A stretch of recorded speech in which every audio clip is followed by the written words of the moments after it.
Friends, हर रोज story का नया भाग देखने के लिए चैनल को सब्सक्राइब करके बेल आइकन को प्रेस कर लें ताकि नई आने वाली वीडियो की नोटिफिकेशन सबसे पहले आपको मिल सके। और हाँ, प्लीज़ आप लोगों से रिक्वेस्ट है कि आप लोग कहानी को पूरा ज़रूर सुने।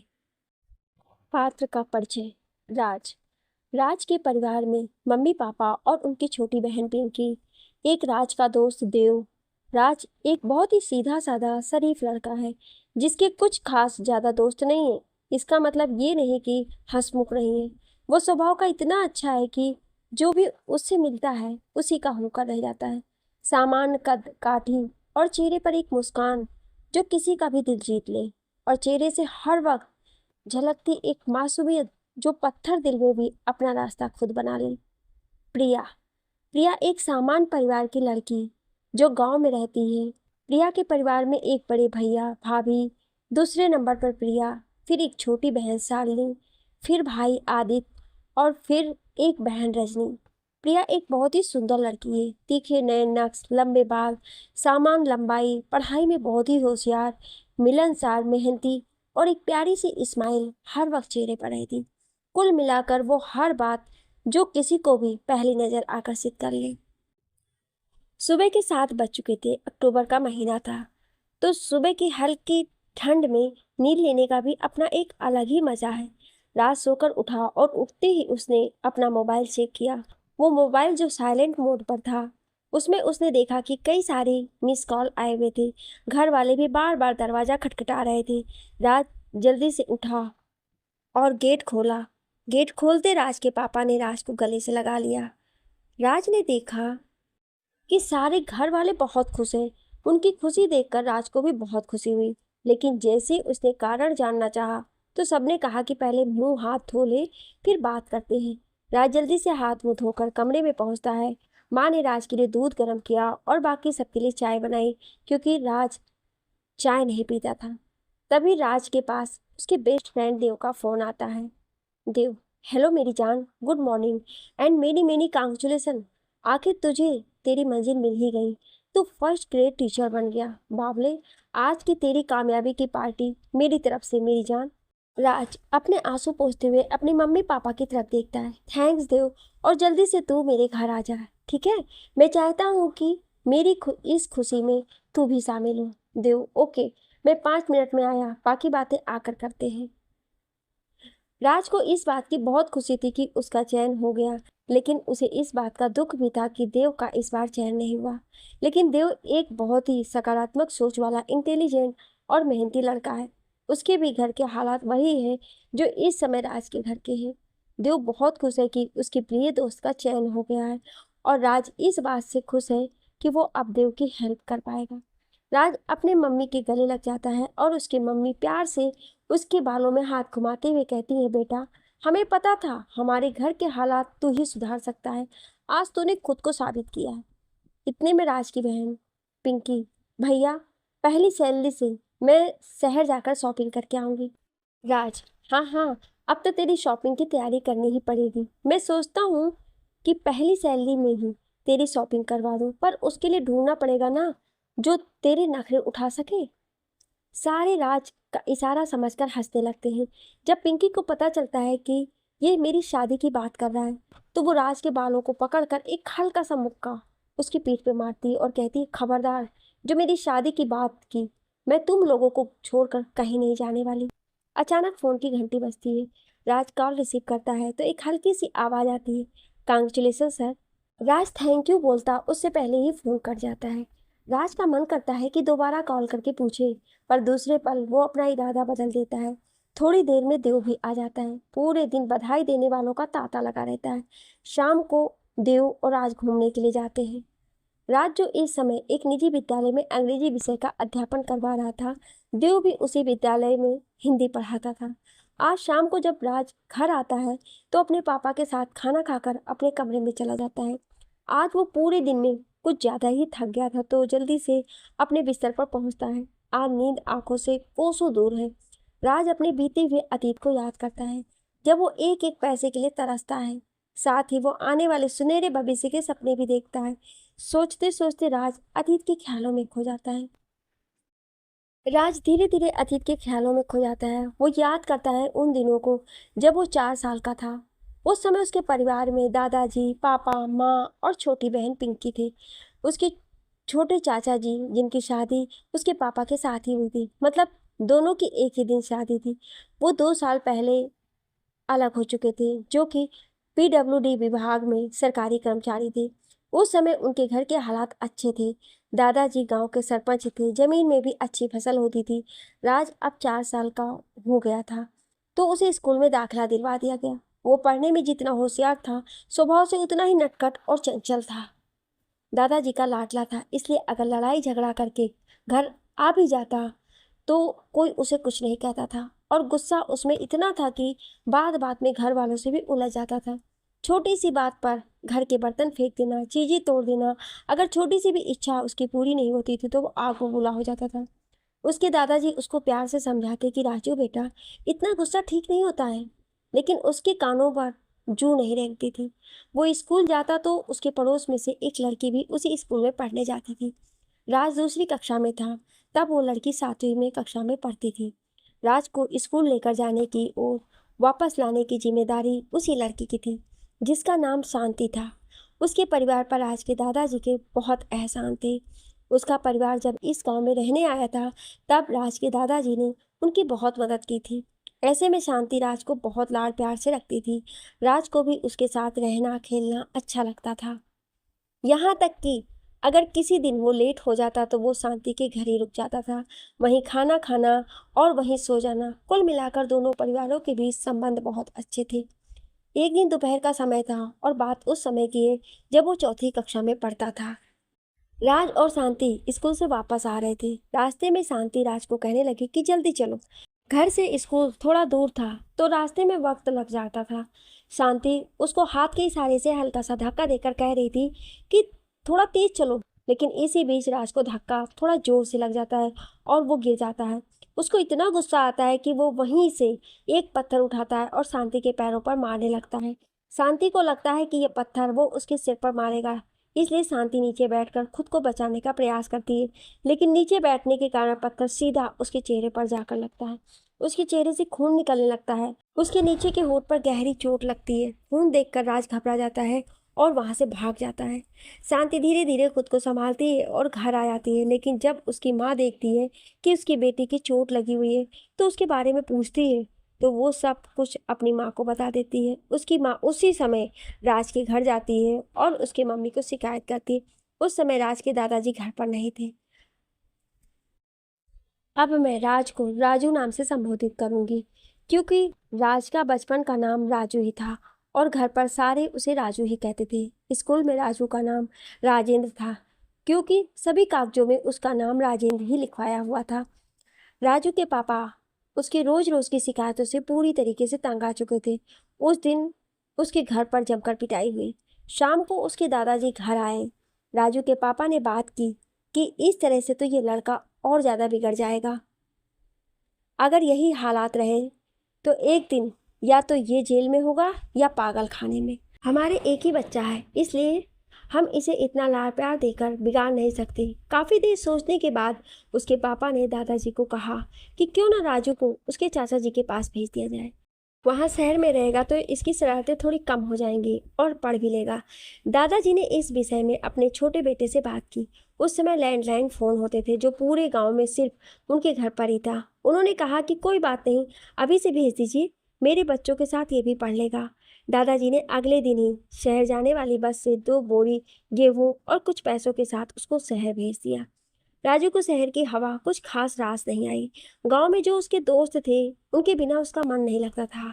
गांव में स्कूल के पेड़ पर खेलना, गांव के जोहर पर जाकर मछलियों को आटा खिलाना, ये सब राजू को बहुत याद आ रहा था। साथ ही उसे अपने किए पर शर्मिंदगी महसूस हो रही थी कि उसने छोटी सी बात पर शांति को पत्थर मार दिया। उसे शांति की बहुत याद आ रही थी, पर अब कर भी क्या सकते थे। अगले दिन उसको शहर के स्कूल में भेजा गया। यहाँ के स्कूल का माहौल, यहाँ की बंदिशें, नियम कायदे सब उसकी आत्मा को बहुत ठेस पहुँचा रहे थे। उसको अपने गांव की बहुत याद आ रही थी। पहले दिन स्कूल जाकर वो घर आया तो आते ही चाची जी ने उसको बोला कि वहाँ से पानी की बाल्टी भरे और पूरे घर में पोछा लगा ले। राजू, जिसने गांव में कभी पानी का लोटा तक नहीं भरा था, उसने जब ये सुना तो स्पष्ट मना कर दिया कि मुझसे नहीं होता ये सब काम। जब उसके मुंह से जवाब सुना तो उसकी चाची जी ने एक कस कर तमाचा उसके गाल पर रसीद कर दिया। उसने जब ये देखा तो उसके पैरों तले जमीन खिसक गई कि उसकी माँ ने कभी उस पर हाथ नहीं उठाया। राजू को तो गुस्सा बहुत आया, पर वो कर कुछ नहीं सकता था। उसने चुपचाप पानी की बाल्टी उठाई और पूरे घर में पोछा लगा दिया। इतने बड़े घर में सफाई करने के बाद बुरी तरीके से थक गया था कि उसे कमरे में जाते ही नींद आ गई।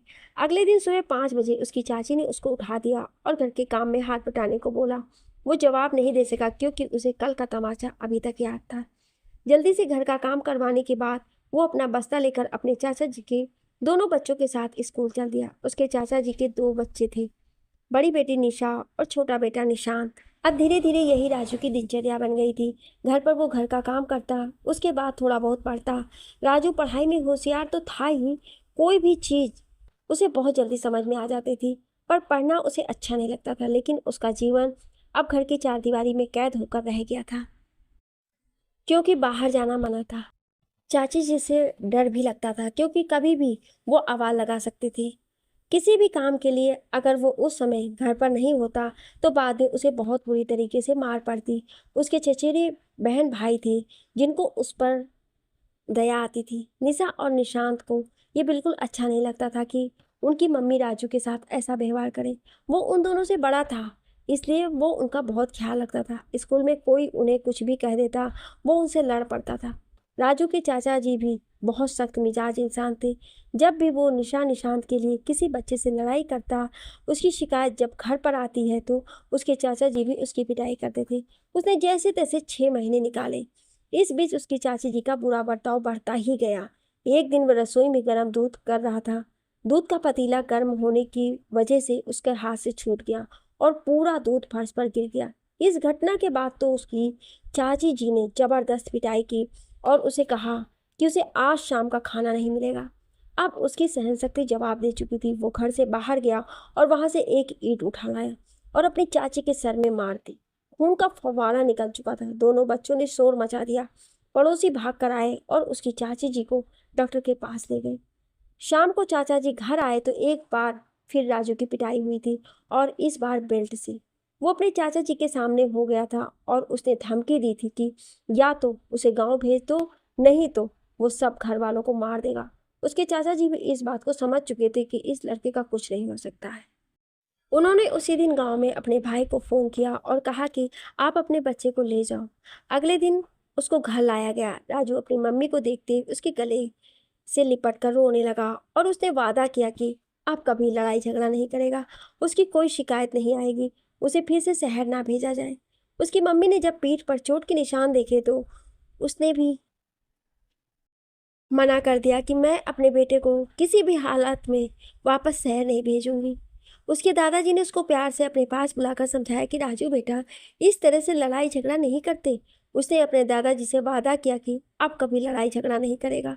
अगले दिन से फिर गांव के स्कूल में जाने लगा। अब राजू पढ़ता तो गांव के स्कूल में था, पर उसे अपने वार्षिक पेपर देने शहर स्कूल में जाना था क्योंकि उसका नाम उसी स्कूल में चल रहा था।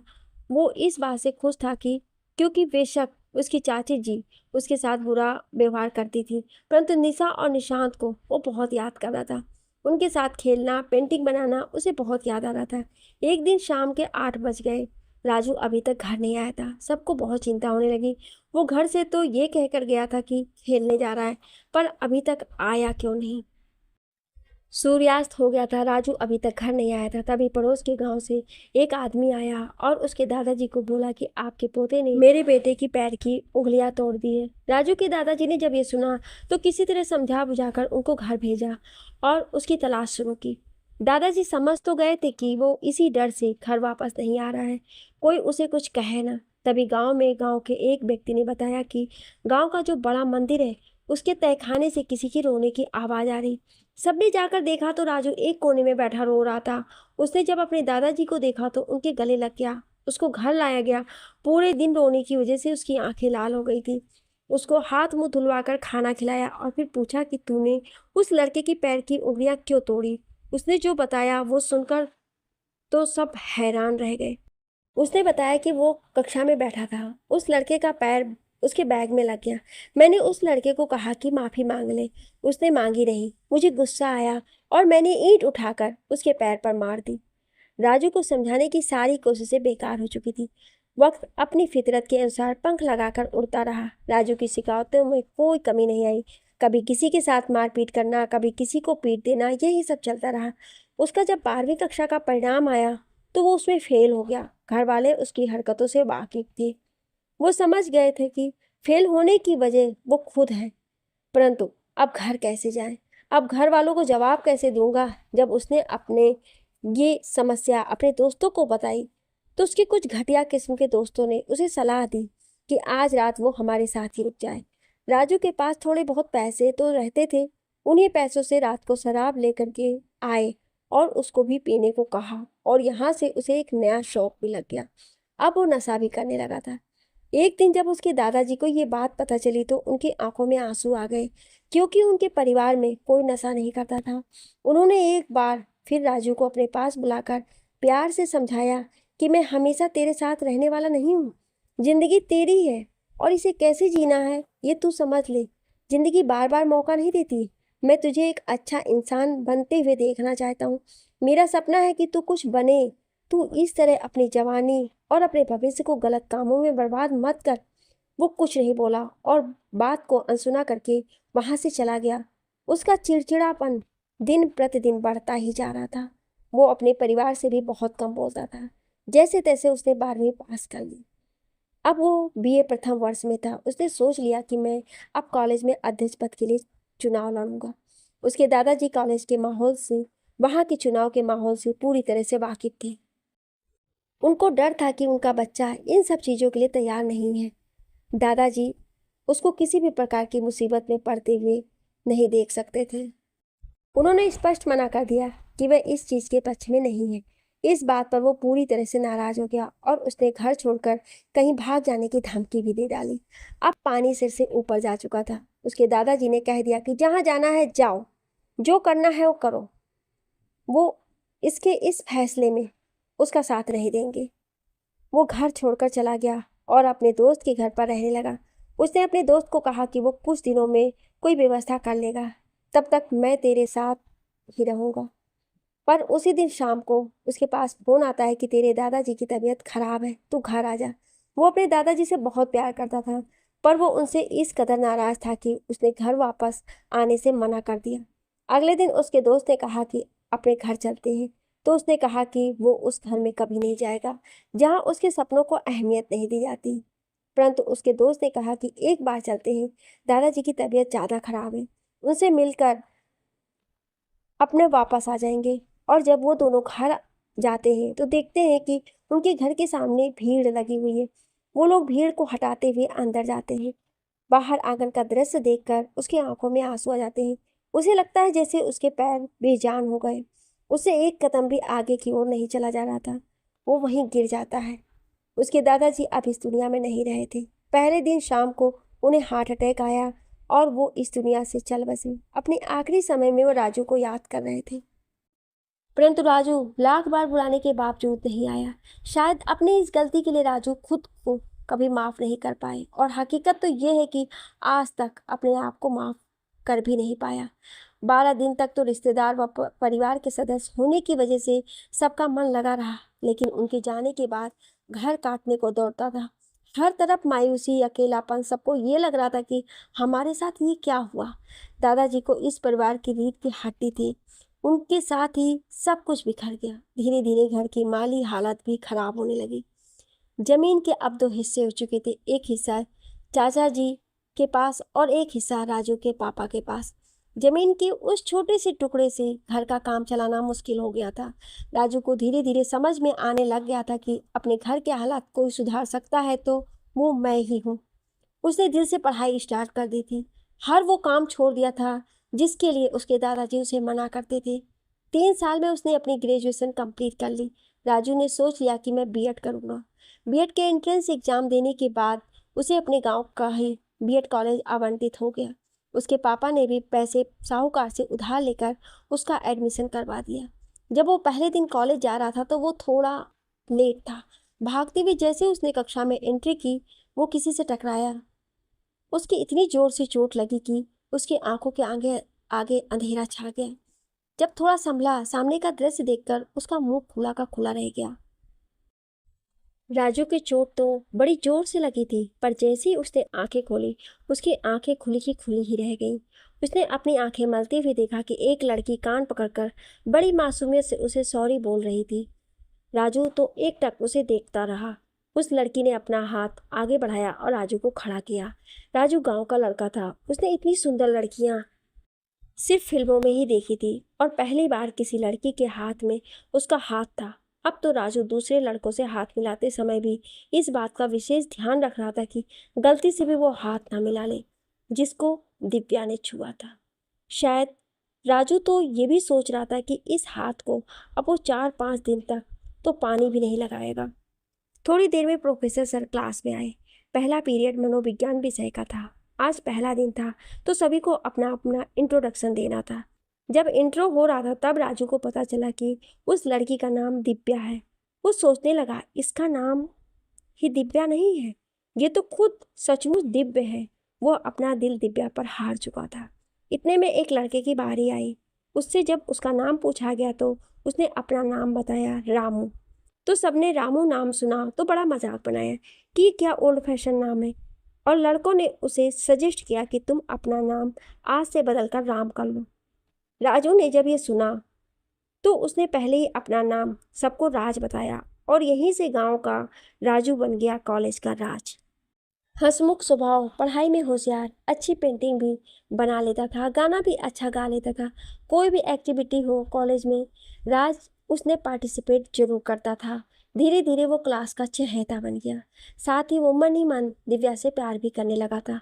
दिव्या के हवा में उड़ते हुए हेयर कलर एकदम फेयर, बड़ी बड़ी आंखें, आंखों में काजल, मस्तानी चाल, चुलबुली अदाएं और तिरछी नजर राजू को घायल कर जाती थी। उसने सोच लिया कि वो अपने दिल की बात दिव्या को बता के रहेगा। वो भी उसे अच्छा दोस्त मानती थी। दोनों के बीच अच्छी बनती थी। कॉलेज के दिन बीत गए, उसकी चाहत बढ़ती गई, पर गांव का शर्मिला राज अपने दिल की बात कभी भी दिव्या को नहीं कह पाया। और आखिर वक्त आ गया कॉलेज की फेयरवेल पार्टी का। सब बहुत दुखी थे। उनके इतने अच्छे दोस्त उनसे अलग हो रहे थे, पर राज को दुख के साथ चिंता भी थी कि मैं अपने दिल की बात कह नहीं पाया इन 2 साल में। यही सोचता रहा कि मैं कहीं दोस्ती का रिश्ता ना खो दूं प्यार पाने के चक्कर में। लेकिन आखिर आज हिम्मत करके राज ने दिव्या को प्रपोज कर दिया। दिव्या ने जो जवाब दिया वो सुनकर राज को सच्चाई का एहसास हुआ। दिव्या ने उसे कहा कि तू अच्छा लड़का है, ये मैं मानती हूँ, पर तू वैसा नहीं है जैसा मैं चाहती। मैं चाहती हूँ कि लड़का कॉन्फिडेंट हो, सुंदर हो, इंटेलिजेंट हो, मेरी केयर करने वाला हो, मेरी थोड़े बहुत नखरे हैं वो भी उठाने वाला हो। यहाँ तुझसे अपना खर्चा चलता नहीं, तू मेरा खर्चा कहाँ से उठा पाएगा? और मैं तेरे साथ यहाँ गांव में एडजस्ट नहीं कर सकती, इसलिए तुम मुझे माफ़ करना। मैं तुझे सिर्फ अपना अच्छा दोस्त मानती थी और मानती भी हूँ। तुझे जरूर जिंदगी में कोई अच्छी लड़की मिलेगी। अब राज इस बात को समझ चुका था कि गरीब का प्यार अक्सर सड़कों पर दम तोड़ता है। उसे अपने दादाजी की कही हर बात आज याद आ रही थी कि पैसा सब कुछ नहीं होता, पर पैसा बहुत कुछ होता है। राज की आंखों में आंसू आ गए। कॉलेज खत्म होते ही राज ने घर का खर्चा चलाने के लिए एक निजी स्कूल में अध्यापन करवाने का काम शुरू किया। उसकी इंग्लिश विषय पर पकड़ अच्छी थी और बीएड भी उसने अंग्रेजी विषय में ही किया था। तो स्कूल में उसे इस शर्त के साथ ही रखा गया था कि वो 12वीं कक्षा तक अंग्रेजी विषय का अध्यापन करवाएगा। वैसे राज बीएड करके आ गया था, पर शक्ल सूरत से अभी भी किसी 12वीं कक्षा का स्टूडेंट ही लगता है। जब पहले दिन वो स्कूल में गया तो जाते ही उसे पीछे से किसी ने आवाज़ लगाई। आज राज का स्कूल में पहला दिन था।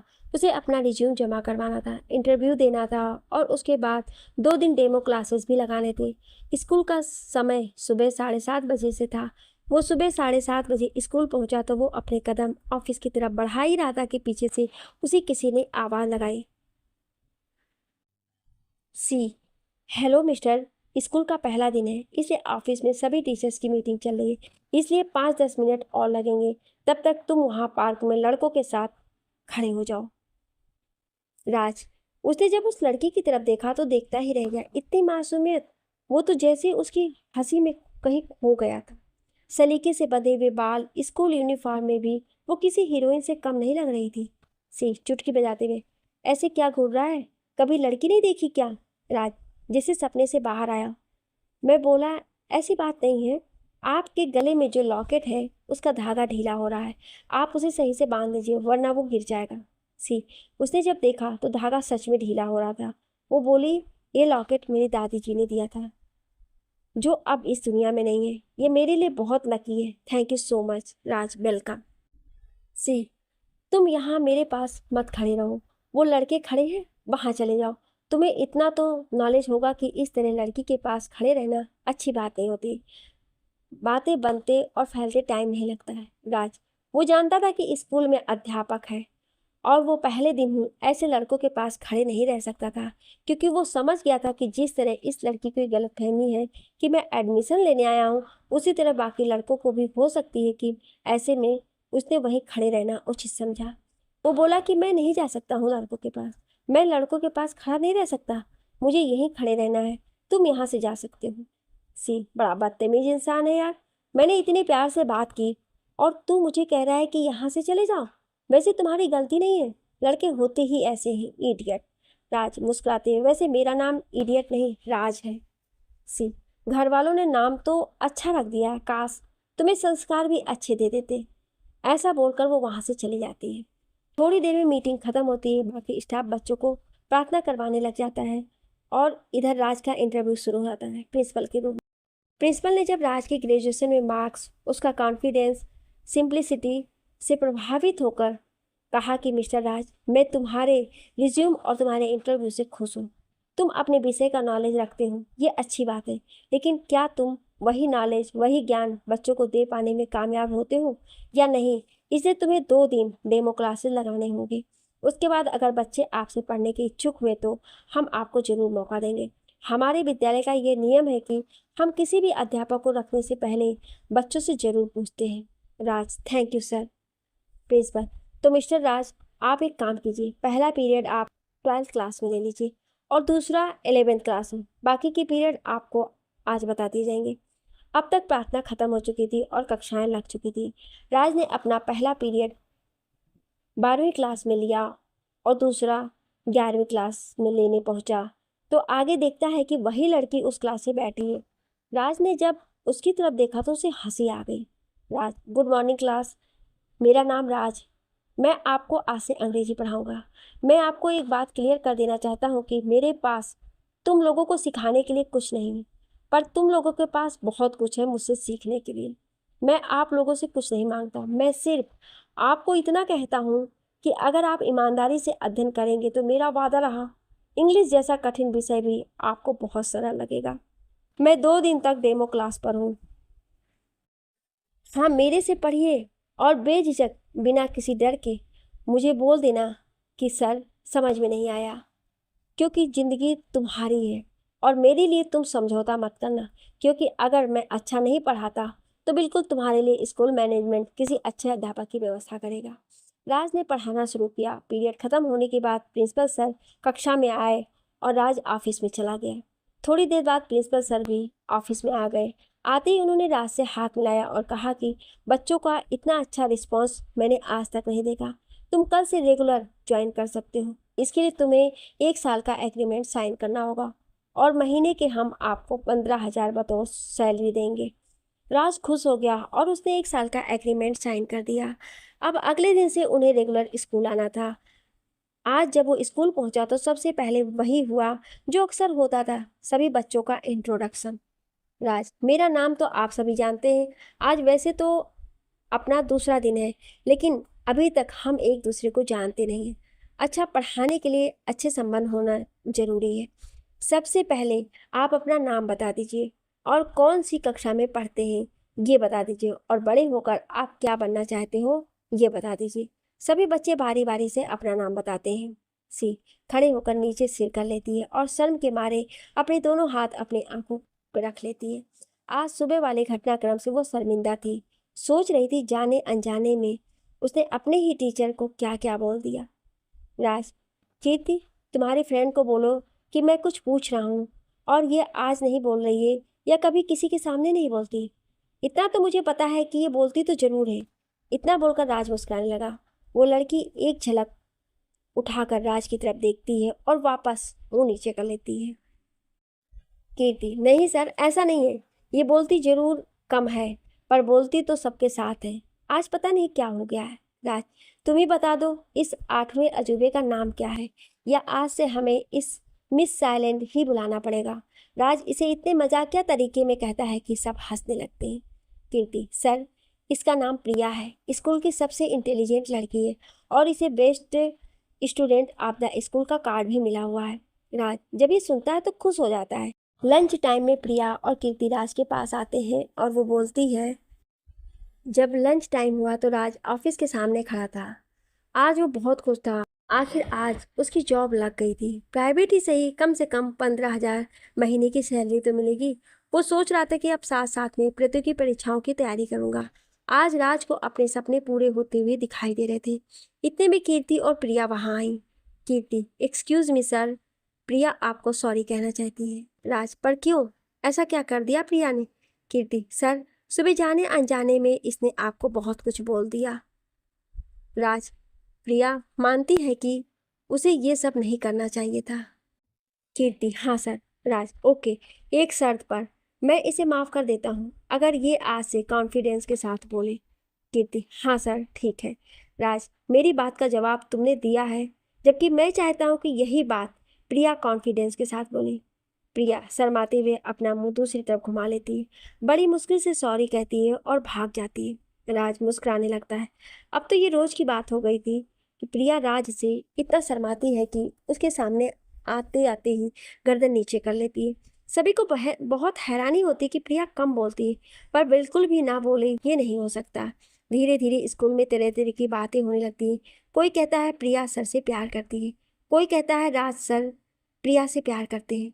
जैसे ही ये सब बातें प्रिया को पता चलती है तो उसने बिल्कुल भी राज की तरफ देखना ही बंद कर दिया। इधर राज अपने व्यवहार और अपने पढ़ाने के तरीके से पूरे स्कूल में सबका चहेता बन गया। वो पूरे दिल से मेहनत कर रहा था और इसका असर धीरे धीरे बच्चों की पढ़ाई पर दिखाई देने लगा। अब बच्चे प्रार्थना में, कक्षा में, घर पर ज़्यादा से ज़्यादा अंग्रेजी बोलने का प्रयास करने लगे। इसका असर ये हुआ कि घर वालों की तरफ से भी फीडबैक आने लगा कि नया अध्यापक राज बहुत अच्छा पढ़ाता है। स्कूल लगे हुए 6 महीने हो गए थे। व्याख्याता भर्ती के लिए विज्ञापन जारी हो चुका था। राज को स्कूल के काम के साथ साथ अपनी पढ़ाई भी जारी रखनी थी। हालांकि वो तैयारी करता था, परंतु विद्यालय समय के बाद इतना समय नहीं बच पाता था कि जिससे अच्छे से तैयारी हो सके। वो 1 साल के लिए एग्रीमेंट साइन कर चुका था, इसलिए बीच में विद्यालय छोड़ भी नहीं सकता था। तभी राज के मन में एक तरकीब आई। उसके बचपन का दोस्त देव, उसने भी हिंदी विषय से बीएड कर रखा था। उसने अपने दोस्त से बात की और दोनों पास ही शहर में कमरा लेकर रहने लगे। वहीं से वो गांव आता, स्कूल में पढ़ाता और शाम को वापस कमरे पे चला जाता। शहर में शाम को उसने कोचिंग इंस्टीट्यूट में बेंच भी ज्वाइन कर लिया था। अब राज की पढ़ाई सुचारू रूप से चलने लगी थी। देव, जो राज के बचपन का मित्र था, उसके घर की आर्थिक स्थिति इतनी अच्छी नहीं थी और साथ में वो कहीं जॉब भी नहीं कर रहा था। ऐसे में उसका खर्चा भी राज को ही देना था, इसलिए एक दिन उसने प्रिंसिपल सर से पैसे मांगे। राज, सर, मुझे कुछ पैसे एडवांस में चाहिए। प्रिंसिपल, सॉरी मिस्टर राज, हम आपको एडवांस में पैसे नहीं दे सकते। राज को जॉब करते हुए 6 महीने हो गए थे, लेकिन सारे पैसे वो खर्च कर चुका था। आज वो बहुत परेशान था। 2-3 दिन बाद रूम का किराया भी देना था। एक दिन वो अपने रूम पर पहुंचा। जाते ही उसने अपने बैग को खोला, उसमें से किताबें निकालने के लिए। तभी उसे अपने बैग में एक काले रंग का लिफाफा नजर आया। उसने उसे बाहर निकाला। जब लिफाफा खोला तो उसमें 4,798 रुपए थे। साथ में एक नोट लिखा हुआ था। मैं जानती हूँ ये पैसे बहुत ज़्यादा नहीं है, लेकिन इस वक्त आपको पैसे की सख्त ज़रूरत है। आप ये पैसे रख लेना। ये पैसे किसने दिए, क्यों दिए, इसके बारे में ज़्यादा मत सोचना, ना ही पता लगाने की कोशिश करना, क्योंकि तुम लाख कोशिश करने के बावजूद भी पता नहीं लगा पाओगे। राज परेशान हो गया। उसने सोचा कि यार, कौन हो सकता है जिसने ये सारे पैसे मेरे बैग में रखे हों। वो अपने दिमाग पर लाख जोर देने के बावजूद भी नहीं समझ पाया। उसने बहुत कोशिश की कि हैंडराइटिंग पहचानने की, लेकिन पूरे स्कूल में वो नोट किसी ने नहीं लिखा था। उन पैसों में कुछ नोट थे और कुछ चिल्लर। राज ने वो पैसे रख लिए। चिल्लर उसने दूध वाले व सब्जी वाले को दे दी और 3,000 से उसने रूम का किराया दे दिया। उसके 1 महीने का काम चल गया। तब तक उसके सैलरी आ गई। इसी तरह दिन बीतते गए। आखिरकार एग्जाम की तारीख आ ही गई। राज की तैयारी बहुत अच्छी थी, लेकिन फिर भी पहला एग्जाम होने की वजह से उसे बहुत डर लग रहा था। आज उसने कक्षा में बिल्कुल नहीं पढ़ाया था, क्योंकि वो थोड़ा नर्वस था। इसलिए आज उसने सभी बच्चों के साथ खूब सारी बातें की। सभी बच्चों को पता था कि कल सर का पेपर है। सबने ढेर सारे बेस्ट विशेष दी, लेकिन हमेशा की तरह प्रिया आज भी राज के साथ बिल्कुल नहीं बोली। हालांकि राज को उम्मीद थी कि कम से कम प्रिया आज के दिन उसे बेस्ट ऑफ लक जरूर बोलेगी, लेकिन प्रिया ने तो राज की तरफ देखा भी नहीं। आखिर एग्जाम हो गया। अगले दिन राज स्कूल पहुंचा। उसने सबको धन्यवाद कहा कि आप सबने मेरे लिए इतनी दुआएं की और आपकी दुआओं की बदौलत मेरा पेपर बहुत अच्छा हुआ है। उसके 1 महीने बाद ग्रीष्मकालीन छुट्टियां हो गई। अब नए सेशन से फिर से स्कूल शुरू होने थे। इस बार जब 1 जुलाई से स्कूल शुरू हुए तो राज ने एक काम अच्छा और कर लिया। राज को इतने सारे पैसे किसने दिए? इस बार स्कूल में नया क्या होने वाला है? राज ने नया क्या किया है? जानने के लिए सुनिए अगले भाग में। क्या आप अगला भाग सुनना चाहते हैं? तो कमेंट में यस जरूर लिखिएगा। Thank you.